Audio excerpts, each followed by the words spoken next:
देखील झालेली घटना अतिशय गंभीर आहे.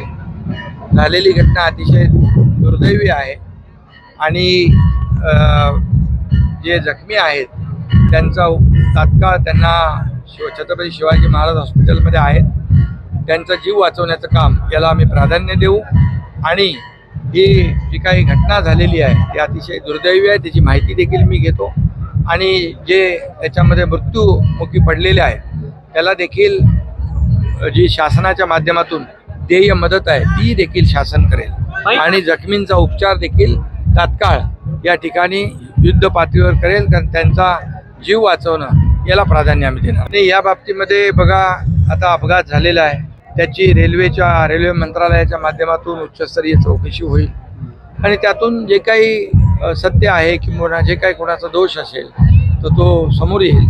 परंतु ही कारवाई जी आहे ती तर होईलच, दोषी असतील त्यांच्यावर कारवाई होईल, परंतु सगळ्यात आधी जे जखमी आहेत त्यांचा जीव वाचवणं याला आम्ही